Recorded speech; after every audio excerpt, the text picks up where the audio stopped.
Supremo Mayawati के tweet से लेकर जो उन्होंने अभी साझा किए हैं और साफ तौर पर क्रीमी लेयर के साथ साथ जिस तरह से अनुसूचित जाति जनजाति के आरक्षण की अगर हम बात करते हैं जिसमें क्रीमी लेयर को लागू करने को लेकर सुप्रीम कोर्ट के फैसले के बाद लगातार सियासत गर्म है।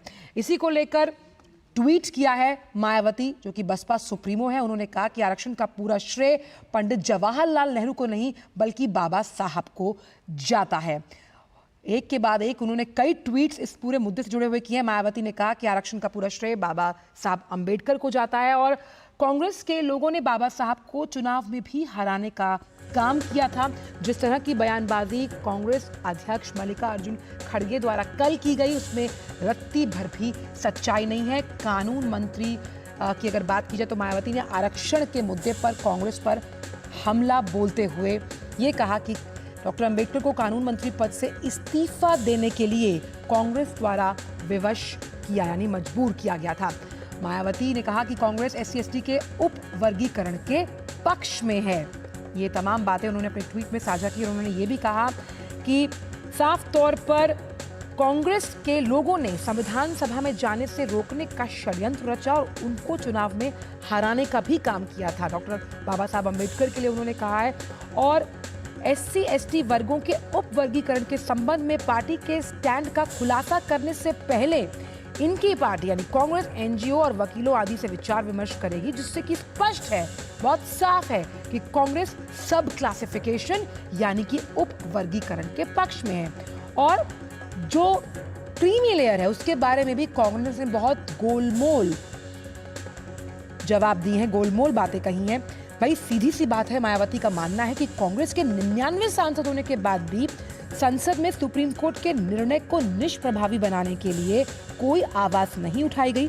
जबकि मायावती ने कड़ा हमला बोलते हुए ये कहा कि इस पार्टी ने संविधान और आरक्षण को बचाने के नाम पर कई वादे किए थे और इसीलिए कई सीटें भी जीती। और इसी पर बात करने के लिए हमारे साथ विकास सिंह जुड़ गए हैं। विकास, मायावती के बड़े बोल साफ तौर पर साधा है निशाना जो कांग्रेस के राष्ट्रीय अध्यक्ष हैं मल्लिकार्जुन खड़गे पर और ये कहा कि बाबा साहब अंबेडकर को भूलने की बात कही जा रही है, जब SC/ST के तमाम जो काम बाबा साहब अंबेडकर ने किए उनके श्रेय को कम किया जा रहा है और जो बयानबाजी की गई उसमें रत्ती भर भी सच्चाई नहीं है। मायावती ने साफ निशाना साधा है। उन्होंने कहा है कि बाबा साहब के लिए जो भी कांग्रेस उस समय की लगातार बाबा साहब जिस चीज के हकदार थे वो कभी उनको उस चीज का श्रेय नहीं दिया।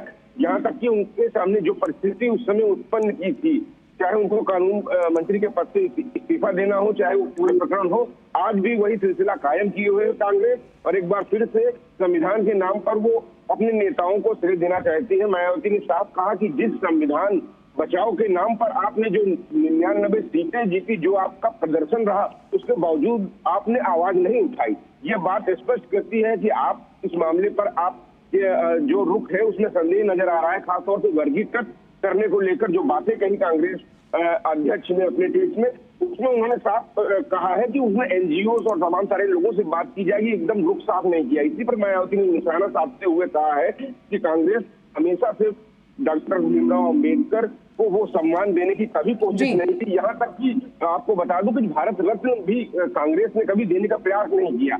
हमेशा हमने महापुरुषों का ज्यादा बखान किया, लेकिन बाबा साहब भीमराव अंबेडकर ने जो समाज के लिए काम किए, चाहे वो जो महान काम किए, उन पर कांग्रेस कभी भी जो है कह रहे उनको आगे लेकर नहीं आई। यहाँ तक कि चुनाव में हार का कारण ये ऐतिहासिक तथ्य है जो जिसको कोई नकारा नहीं जा सकता है। बाबा साहब को हराने का भी कांग्रेस ने काम किया था। इस बात को लेकर मायावती ने निशाना साधा है और स्पष्ट है कि कांग्रेस को रुख को लेकर मायावती काफी नाराज है और ये सियासत अभी और चलेगी। और साफ तौर पर विकास, SC/ST में क्रीमी लेयर पर जिस तरह से सुप्रीम कोर्ट की टिप्पणी की गई, तो बसपा सुप्रीमो का ये भी मानना है कि सभी दलों को इस पूरे मुद्दे पर अपना स्टैंड क्लियर करना चाहिए। और साफ तौर पर अगर बात करते हैं हम कांग्रेस एंड पार्टी की, जिस तरह से वो संबोधित करती हैं कि संविधान और आरक्षण को बचाने के नाम पर ही तो भाई आपने 2024 का चुनाव लड़ा था लोकसभा का।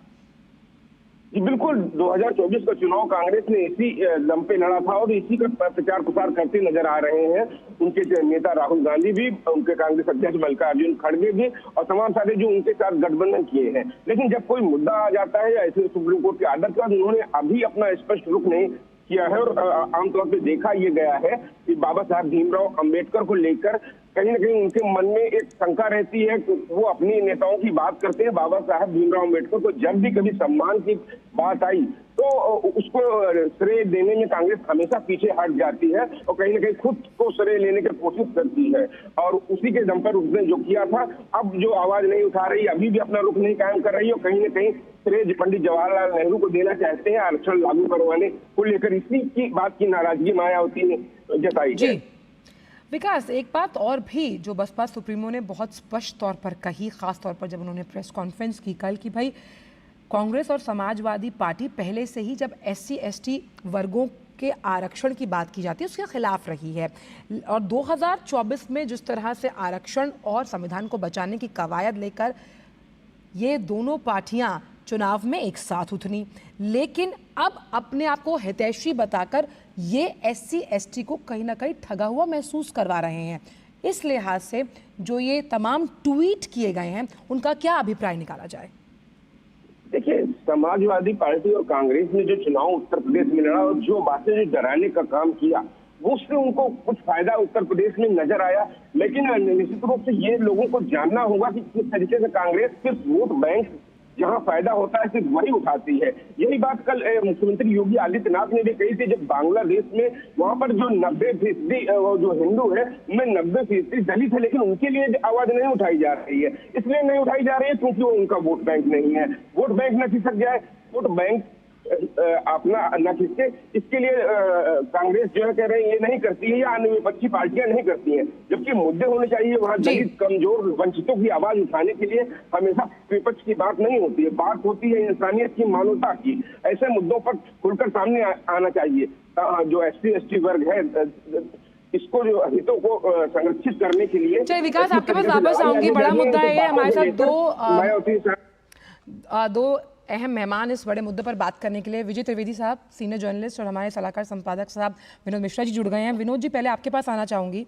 अपने आप को जब हम बात करते हैं अनुसूचित जाति जनजाति का सच्चा हितैषी बताने वाली बसपा सुप्रीमो का ये मानना है कि भाई जिस तरह की बयानबाजी कांग्रेस के राष्ट्रीय अध्यक्ष द्वारा की गई है उसमें रत्ती भर भी सच्चाई नहीं है, और जिस बात को लेकर यानी कि आरक्षण और संविधान को बचाने के मुद्दे पर यह पार्टी चुनाव में आई और कई सीटें जीती, लेकिन जो बयानबाजी की गई है खासतौर पर आरक्षण को लेकर सारा श्रेय गांधी परिवार को दिया गया, इसमें रत्ती भर भी सच्चाई नहीं है। क्या कहेंगे आप? जी भैया, आज जो ये देख रहे हैं मायावती जी का जो सुबह सुबह ट्वीट आया है वो सीधे सीधे कांग्रेस पार्टी के आरक्षण के मुद्दे पे उनको एक्सपोज किया है। मायावती ने कांग्रेस के जो पार्टी का जो अभी तक आरक्षण का एक्सपोज करते हुए कहा कि इस बार देश में जो कांग्रेस पार्टी ने भ्रम फैलाया कि आरक्षण खत्म हो जाएंगे, संविधान बचाना है, वगैरह वगैरह, जो जितने भी नैरेटिव लेके वो चुनाव मैदान में गए थे, तो मायावती ने साफ साफ कहा कि इसका फायदा कांग्रेस को मिला और 99 सीट जीत के कांग्रेस पार्टी आई थी। लेकिन आरक्षण बचाने के लिए मामले में कांग्रेस पार्टी कितना स्टैंड ले पाई, इसका उदाहरण अभी पार्लियामेंट सेशन का था, जो उन्होंने बताया कि पार्लियामेंट के दोनों से पूरे राज्यसभा और लोकसभा एडजर्न हो गए हैं। एक बार भी कांग्रेस पार्टी की तरफ से इस पे स्टैंड, सुप्रीम कोर्ट के जजमेंट के बाद कोई स्टैंड इस पे क्लियर नहीं हुआ कि कांग्रेस पार्टी क्लासिफिक वर्गीकरण के सपोर्ट में है या क्रीमी लेयर के विरोध में है। किसी भी तरह के कांग्रेस पार्टी के कोई नेता का एक बयान नहीं आया। जब मल्लिकार्जुन खड़गे ने कल प्रेस कॉन्फ्रेंस करके जब कैबिनेट ने इसका डिसीजन लिया और सुप्रीम कोर्ट के इस आदेश को सलाह माना कि सुप्रीम कोर्ट ने एक क्रीमी लेयर के बारे में सिर्फ अपना एक सजेशन दिया है, ये कोई ऑर्डर नहीं है, इसलिए जब कैबिनेट ने प्राइम मिनिस्टर मोदी जब बीजेपी के सारे शेड्यूल कास्ट शेड्यूल ट्राइब के MP से मिले थे तो उन्होंने स्पष्ट किया था कि उसमें कोई मतलब नहीं है, और जो क्रीमी लेयर की बात है वो किसी भी तरह से ऐसा कोई हाई कोर्ट सुप्रीम कोर्ट की तरफ से न इसका ही कोई सिफारिश की गई है न आदेश है, तो सरकार को इसके मानने के लिए कोई बाध्यता नहीं है। ये बात कल लगभग तय हो गई थी जी। अब जब इसमें एक पॉलिटिक्स करने की बात आई तो कम से कम कांग्रेस लीडरशिप को लगा कि उसमें शायद वो पीछे पड़ रहे हैं, तो इसलिए मल्लिकार्जुन खड़गे जब प्रेस कॉन्फ्रेंस किए थे तो एक नंबर वन कि उन्होंने इस आरक्षण के पूरे आरक्षण की व्यवस्था जो संविधान में बनी थी उसका श्रेय उन्होंने पंडित नेहरू और जी। गांधी जी को दिया। मायावती को इसी बात से का है कि इस आरक्षण को लेके सीधे सीधे ये लड़ाई डॉक्टर भीमराव अंबेडकर की थी और डॉक्टर भीमराव अंबेडकर के खिलाफ में जिस तरह से नेहरू जी ने काम किया, उनको आज मायावती एक पूरा चिट्ठा पढ़ के सुना रही है अपने अपने एक्स हैंडल पे सोशल जी। मीडिया में, कह रही है कि कांग्रेस कब से ये आरक्षण की हितैषी हो गई। यही सवाल उठाते मायावती कह रही है कि जिस कांग्रेस ने संविधान सभा में आने से डॉक्टर अंबेडकर को रोका, रोका था, जी। एमपी पार्लियामेंट आने से रोका, वो कांग्रेस पार्टी आज अगर आरक्षण के मुद्दे पे, दलित के मुद्दे पे बढ़ चढ़ की बोलती है तो यह हास्यास्पद है। बिल्कुल। यही बात और इसी मायावती पर एक अपने टेक, क्योंकि तरीके आप से जो बता बात रही कह है। रहे हैं उसी पर एक टेक लेते हैं त्रिवेदी साहब का। त्रिवेदी साहब, साफ तौर पर मल्लिकार्जुन खड़गे ने ये बहुत बड़ा बयान दिया कि भाई नेहरू और गांधी के कारण आरक्षण को संवैधानिक मान्यता मिली, जिसे कहीं ना कहीं बिल्कुल सिरे से खारिज किया है बसपा सुप्रीमो मायावती ने। तो आखिरकार आरक्षण का ये मुद्दा जो कहीं ना कहीं SC ST के लिए बहुत अहम है, जिसके नाम पर वोट मांगे गए, जिसके नाम पर कई सीटें भी जीती गई, लेकिन जब अपना स्टैंड क्लियर करने की बात आती है तो कांग्रेस हमेशा एक कदम पीछे। अंचल, यदि आप 2024 के चुनाव देखें और हिंदुस्तान की आजादी का वक्त को देखें तो मुझे लगता है कांग्रेस के स्टैंड में कोई बड़ा बदलाव नहीं आया। जैसे मायावती जी ने जिस बात पर नाराजगी जाहिर की है वो है कि कांग्रेस हमेशा भीमराव अंबेडकर के खिलाफ ही एक्सरसाइज करती रही, जितनी पॉलिटिकल एक्सरसाइज वो कर सकती थी, खासतौर से पंडित नेहरू और जो और लोग, तमाम लोग उस वक्त थे, उनको MP बनाने से, लोकसभा चुनावों में उनकी हार को लेकर जिस तरह से कांग्रेस की भूमिका रही, संविधान सभा में उनको जाने से रोकने को लेकर रही, कानून मंत्री से इस्तीफा देने पर जो बात हुई उसको याद कीजिए, और फिर 1990 में राजीव गांधी जी का वो बयान जो मंडल कमीशन पर था उसको भी ध्यान कीजिए। तो एक उनके कंसिस्टेंसी है, वो आरक्षण के खिलाफ दिखाई देती है पार्टी। लेकिन जब बात आई कि क्रेडिट जिस तरह से दिया गया मल्लिकार्जुन खड़गे साहब ने, इसलिए मायावती जी की नाराजगी वाजिब भी है और जाहिर भी है कि खड़गे साहब ने कहा कि नेहरू और गांधी ने आरक्षण दिया, अंबेडकर को वो भूल गए, लेकिन अंबेडकर को वो याद कब करते हैं, इसलिए ये सवाल खड़ा करने की बात नहीं है। और ये जो फैसला आया वो महत्वपूर्ण है। उसमें एक और लाइन उन्होंने लिखी अपने एक्स हैंडल पे कि प्रधानमंत्री नरेंद्र मोदी ने जो SC ST के MP हैं उनसे मुलाकात की और उनको एश्योर किया कि सरकार इस पर काम करेगी और ऐसा आगे नहीं होने देगी। जो सुप्रीम कोर्ट का ऑब्जर्वेशन है वो फैसला भी नहीं है जिसमें कैटेगराइजेशन के अलावा क्रीमी लेयर की बात की गई है, तो उस पर उन्होंने स्वागत योग्य, उन्होंने लिखा कि स्वागत योग्य कदम है प्रधानमंत्री जी का। लेकिन संविधान संशोधन अगर लिया जाए तो करना चाहिए। आपको मैं एक और चीज ऐड कर दूं कि रेवंत रेड्डी साहब जो हैं तेलंगाना में अभी कांग्रेस के मुख्यमंत्री बने हैं, जैसे ही सुप्रीम कोर्ट का फैसला आया था सबसे पहले उनका रिएक्शन आया था और उन्होंने कहा था कि तेलंगाना में इस फैसले को तुरंत लागू किया जाएगा। जी जी। तो मायावती जी की चिंता वो है और ये लगातार होता रहा है कांग्रेस के रुख पर। वो जब बात हुई कि कल खड़गे साहब ने भी, जब ऐसा मौका आ गया कि सरकार ने कैबिनेट के बाद भी मंत्री जी ने, कैबिनेट मंत्री ने जिस तरह से जवाब रखा, उसके बाद उनकी जरूरत थी कि जरूरी था कि वो अपनी सफाई दें। लेकिन कांग्रेस के आरक्षण के रुख को लेकर मुझे बहुत कोई हैरानी नहीं होती। और ये भी आपको याद होगा कि 2024 के चुनाव में जो संविधान की कॉपी लेकर आप एक नैरेटिव मोदी सरकार के खिलाफ चलाते रहे कि ये आरक्षण खत्म करेगी, संविधान बदलेगी, और शपथ के दिन भी कर रहे थे। तो जिस दिन मौका आया उस दिन आप उसके साथ खड़े नहीं होते। और अभी आपके संवाददाता ने भी जिक्र किया था जैसे विकास यानी कि बांग्लादेश में जो दलितों को लेकर कांग्रेस का स्टैंड है। तो अब विनोद जी, अपॉर्चुनिस्ट किस्म का अगर हम देखें, हालांकि राजनीति से ओतप्रोत है विनोद मिश्रा जी, तो अपॉर्चुनिस्ट किस्म की पार्टी के तौर पर लगातार बसपा सुप्रीमो का मानना है कि इस पूरे आरक्षण के मुद्दे पर कांग्रेस का स्टैंड रहा है। लेकिन मेरा सवाल यहाँ पर ये है कि अब जो बाई इलेक्शंस होने वाले हैं उत्तर प्रदेश में, ये जिस तरह से आरक्षण का मुद्दा इस वक्त सियासत इस पर बहुत गर्म है, कितना बड़ा हो सकता है उसके नतीजों में, खासतौर पर बसपा सुप्रीमो के लिए, कांग्रेस के लिए, सपा के लिए? देखो, सबसे इंपॉर्टेंट चीज है जो विजय जी अभी कह रहे थे, उस चीज को समझने की जरूरत है कि जो नैरेटिव्स लेके अभी 2024 के इलेक्शन में और संविधान को पॉकेट में लेके इंडिया गठबंधन जिस तरह से पूरे इलेक्शन कैंपेन को अपना एक बना रही थी कि आरक्षण खत्म हो जाएगा, संविधान खतरे में है, संविधान के कॉपी लेके यहाँ अपने लोकसभा में देखा कि शपथ ग्रहण समारोह में भी इंडिया गठबंधन के सारे MP ऑलमोस्ट अखिलेश यादव से लेके राहुल गांधी और बाकी सारे MP संविधान का हाथ में लहराते हुए ओथ लिया था यहाँ लोकसभा में। तो अब सवाल यह है कि जिस संविधान की रक्षा और आरक्षण की रक्षा के नाम पे आपने इतनी सीटें ली है, अखिलेश यादव ने 37 सीटें ली है, क्या सुप्रीम कोर्ट के आदेश के बाद अखिलेश यादव सपा की तरफ से या कांग्रेस पार्टी की तरफ से कोई स्टैंड लोकसभा में या राज्यसभा में लिया गया कि हम सुप्रीम कोर्ट के इस फैसले के साथ हैं या हम इसके अगेंस्ट में हैं? ऐसा नहीं कहा।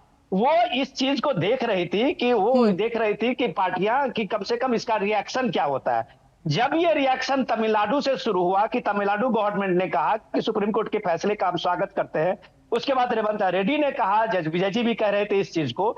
अब ये पार्टी को लगने लगा कि जैसे ही प्राइम मिनिस्टर मोदी से एमपी जो बीजेपी के SC ST के MP हैं और उनकी मुलाकात हुई और कम से कम यह बात क्लियर हो गई कि प्राइम मिनिस्टर मोदी ने क्लियर कर दिया कि कम से कम क्रीमी लेयर के मामले में अभी सरकार की तरफ से कोई भी ऐसा डिसीजन नहीं होगा, क्योंकि ये सीधे सीधे सुप्रीम कोर्ट का सजेशन है, एक ऑब्जर्वेशन है। और ये जो चल रहा है संवैधानिक जो उनको मिला हुआ है अधिकार, वो बराबर कंटिन्यू करता रहेगा। अब ये स्टैंड के बाद मल्लिकार्जुन खड़गे को लगा कि इस पॉलिटिक्स में उनका कहीं से हिस्सा नहीं बना, तो संविधान को पॉकेट में लेके घूमने का क्या मतलब, वो संविधान लहराने का और ओथ लेने का क्या मतलब। यही बात मायावती कह रही है कि आप कह रहे हैं कि हम एक कमेटी बनाएंगे जिसमें NGO और इंटेलेक्चुअल से मीटिंग करके ये फैसला करेंगे। तो ये सीधे सीधे स्टैंड आपका भी अभी क्लियर नहीं है कि आरक्षण के मुद्दे पे जो बाबा साहब अंबेडकर की व्यवस्था की गई है उसको लेके कांग्रेस पार्टी का क्या स्टैंड है। और जब स्टैंड आरक्षण की होती है तो आप क्रेडिट पंडित नेहरू को देते हैं, गांधी को देते हैं, उस समय में आप बाबा साहब को भूल जाते हैं। लेकिन आरक्षण को के बात जब होगी, संविधान की नैरेटिव की बात होगी, तो आप कॉपी लहराते हुए पार्लियामेंट में दिखते हैं, पार्लियामेंट के बाहर दिखते हैं। इसको आज मायावती ने एक्सपोज कर दिया है। बिल्कुल, अगर चाय बहुत अच्छी बनी है तो सारा क्रेडिट लेने की जिम्मेदारी कांग्रेस की। भाई अगर कुछ भी खराबी हुई तो जहां से व्यवस्था शुरू हुई है सीधा ठीकरा उस पर फोड़ दिया जाए। त्रिवेदी साहब, ये भी समझना बहुत ज़रूरी होगा यहाँ पर, जिसका खुलासा ट्वीट के जरिए बसपा सुप्रीमो ने किया कि भाई जो उप वर्गीकरण है SC ST में, उसको लेकर जो कांग्रेस के राष्ट्रीय अध्यक्ष उन्होंने कहा कि भाई हम NGOs और वकीलों से बातचीत करेंगे। तो एक साफ अंदेशा ये है कि आप उप वर्गीकरण के पक्ष में हैं। इसका क्या अभिप्राय निकाला जाए? बिल्कुल ठीक है, आपने ठीक से उसको असेस किया है। दो बयानों में फर्क देख लीजिए। एक SC ST MPs के साथ प्रधानमंत्री जी की मुलाकात, जिसमें उन्होंने साफ किया कि हम इस पर आगे नहीं बढ़ रहे क्रीमी लेयर को लेकर, और ये ऑब्जर्वेशन के तौर पर सरकार इस पर काम नहीं कर रही। ये क्लियर कट स्टैंड है कि सरकार उस पर नहीं जा रही। कांग्रेस भी ये स्टैंड ले सकती थी, कांग्रेस को तो इसमें कुछ करना भी नहीं था, केवल स्टैंड लेना था कि हम इसके साथ हैं या नहीं है। लेकिन जब आप कह रहे हैं कि we would review this thing या we would discuss with NGOs and other thing, तो इसका मतलब है कि उनके मन में इस फैसले के साथ जाने की बात है। बिल्कुल, इसीलिए आप रिव्यू कर रहे हैं ना। ये तो एक कांग्रेस लीडरशिप का स्टैंड क्या होना चाहिए था, मैं उनको सजेस्ट नहीं कर रहा।